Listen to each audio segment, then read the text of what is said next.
Hello everybody and welcome back to Will's Mountain Homestead. My name is Wendy if you are new, and I am in zone 6. So we are approaching the end of April. This weekend is Easter weekend, and you guys, the weather here has been absolutely amazing. And I know you want to put all of your plants in right now because it's like 83, 84 degrees outside, but you guys, we are having some cooler nights ahead. So it is not quite time yet to get those tomatoes and pepper plants put in the ground. So you guys have to wait. Or you could chance losing them, which is a sad event if it does happen.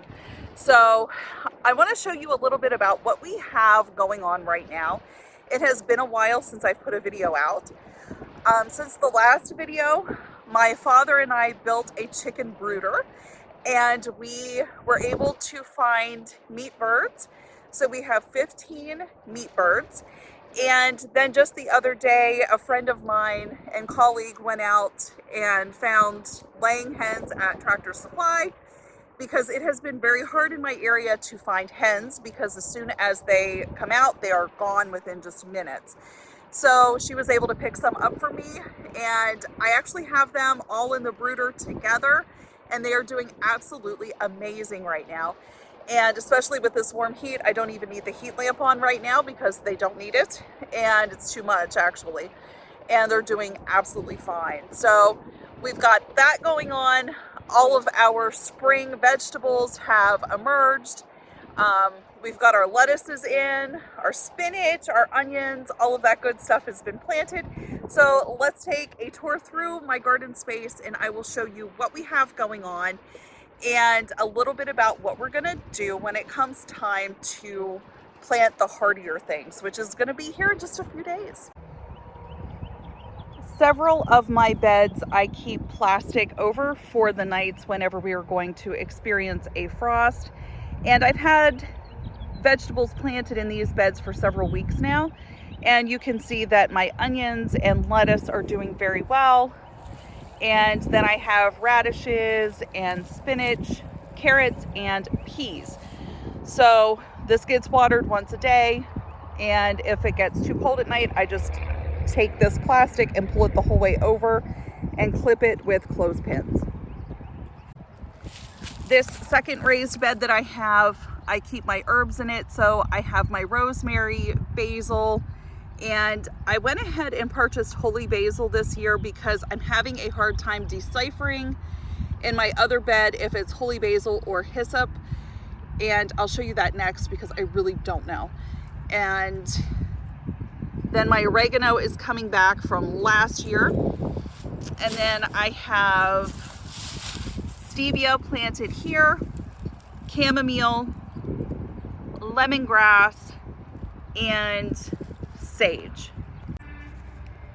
Okay, this is the plant I was talking about. I have no idea if this is basil, if this is bee balm, or if this is hyssop. I have no idea, and I'm not sure how to identify because I'm very new to growing herbs and especially different varieties of them.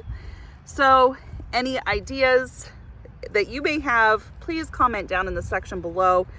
You know, if I look at them, they do have, you know, offshoots on each side, but it's very thin and narrow, so it makes me tend to believe that this is not a holy basil, because I believe holy basil is supposed to be more rounded. So what is this? What is this? I don't know. I have no idea. I also have goji berries that come back every year. This is a 2-year-old plant, and it produces the prettiest red little berries that truly I only like them if they are dehydrated. So, but I have 2 of those plants, and then they will work their way up this trellising system. And finally, the last bed I have partially planted is full of spinach and Swiss chard. These are very tiny, and they just need time really just to fill out and get bigger. Every year I like to try and plant something in my yard, not so much in my garden space, but somewhere in my yard that is a perennial and something that will come back year after year that I really don't have to do a whole lot with. So this year I have decided to plant rhubarb and also huckleberries. And it'll be new for us, but it's something else that we can add to, you know, the different varieties that we have here at our property. So not only did we do that, I planted 2 peach trees and a plum tree, which is also very exciting. So let me show you guys what those look like. And the plum tree is probably a 3-year-old tree, I believe.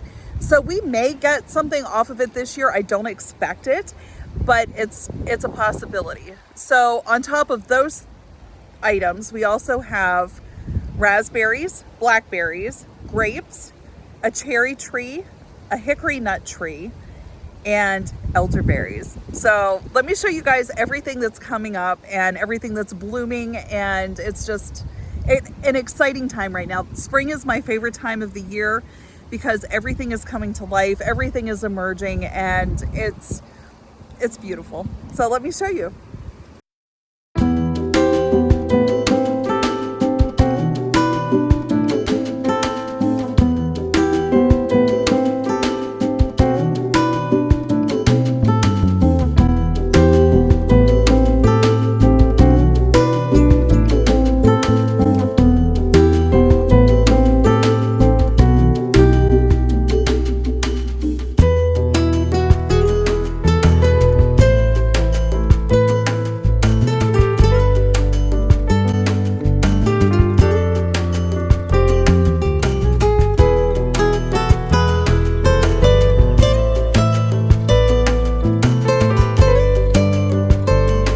I will be planting 1 row of Kennebec potatoes this year, and I'm trying to minimize that because I have wasted so many potatoes over the last 2 years because I can't store them, and I don't have enough jars to can that many potatoes. So I've narrowed it down. I'm going to do 1 row of Kennebec, enough to make convenience meals with and to eat fresh. And then I'm going to be planting my cabbages, broccoli, and kohlrabi. And I'm probably going to have 2 rows with those because I have 12 heads of cabbage because I'm out of sauerkraut. So I need to do a big fermentation process of that. And then the broccoli will just be for fresh eating, hopefully maybe get some frozen, and then kohlrabi will be fresh eaten too. But those are going to go in the ground, and then I'm going to cover those with a netting, and that will keep the white moths that you see off of them, and that will prevent all of the worms that get into your cabbages and stuff, because that can be pretty gross and it can destroy your crops pretty quickly. So we'll do that here in 2 days. But if you guys are looking to plant your vegetables, please make sure you do what's called hardening them off. Sit them outside for a few hours every day, get them accustomed to the intense heat, the light, the wind, as you can see we're experiencing today. That way it helps make for a stronger, healthier plant. All right, you guys, that just about does it for today. Thank you so much for watching. Take care, God bless, and you guys, we will see you next time. Bye.